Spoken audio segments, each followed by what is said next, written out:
एक बिजनेसमैन ने ख्वाब देखा। एक शख्स इससे कह रहा है कि तुम्हारी कंपनी के मेन गेट के सामने जो फल बेचता है इसको उम्रा करा दो। वो बेदार हुआ तो उसे ख्वाब अच्छी तरह याद था, मगर उसने वहम जाना और ख्वाब को नजरअंदाज कर दिया।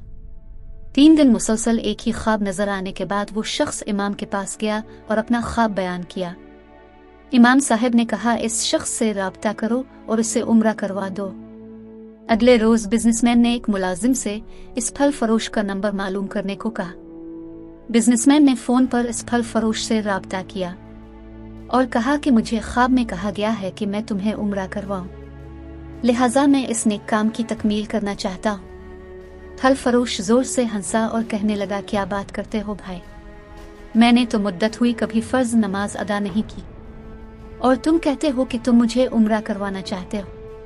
बिजनेसमैन मिन्नतें करने लगा और उसे समझाया कि मेरे भाई, मैं तुम्हें उम्रा करवाना चाहता हूँ, सारा खर्च मेरा होगा।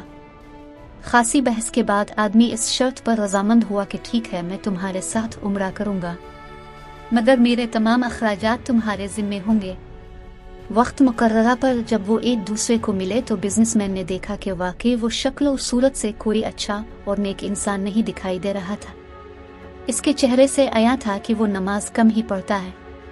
इसे बड़ा ताजुब हुआ कि ये वही शख्स है जिसे उम्रा करने के लिए ख्वाब में 3 मरतबा कहा गया। दोनों मक्का मुकरमा उम्रा के लिए रवाना हो गए। मीकात पर पहुंचे तो गुस्ल करके एहराम बांधा और हरम शरीफ की तरफ रवाना हुए। उन्होंने तवाफ किया, मकाम इब्राहिम पर 2 रकत नमाज अदा की, सफ़ा और मरवा के दरमियान सई की, अपने सरों को मनवाया और इस तरह उम्रा मुकम्मल हो गया। अब उन्होंने वापसी की तैयारी शुरू कर दी।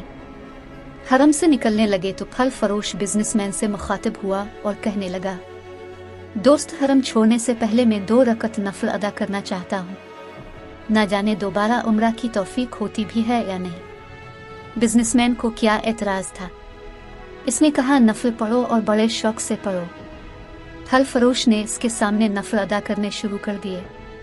जब सजदा में गया तो इसका सजदा तवील से तवील तर होता चला गया। जब काफी देर गुजर गई तो बिजनेसमैन ने इसे हिलाया, कोई हरकत नहीं हुई तो उसे मालूम हुआ कि फल फरोश की रूह हालत सजदा ही में परवाज कर चुकी थी। फल फरोश की मौत पर उसे बड़ा रश्क आया और वो रो पड़ा, काश ऐसी मौत मेरे नसीब में होती। इस खुशकिस्मत इंसान को गुस्ल दिया गया। हरम में ही इसकी नमाज जनाजा अदा की गई। हजारों फर्जंदान इस्लाम ने इसका जनाजा पढ़ा। वफात की खबर उसके घर वालों को दी जा चुकी थी। बिजनेसमैन ने इसके घर का तमाम खर्चा अपने जिम्मा ले लिया। फल फरोश की बीवी से तज़ियत करने के बाद बिजनेसमैन ने कहा, मैं जानना चाहता हूँ कि तुम्हारे शौहर की ऐसी कौन सी आदत थी कि इसका अंजाम इस कदर उम्दा हुआ और उसे हरम में सजदा की हालत में मौत आई। बीवी ने कहा, भाई, मेरा खावंद कोई नेक आदमी तो नहीं था, मैं उसकी कोई खास खूबी बयान तो नहीं कर सकती। हाँ, मगर उसकी एक आदत ये जरूर थी।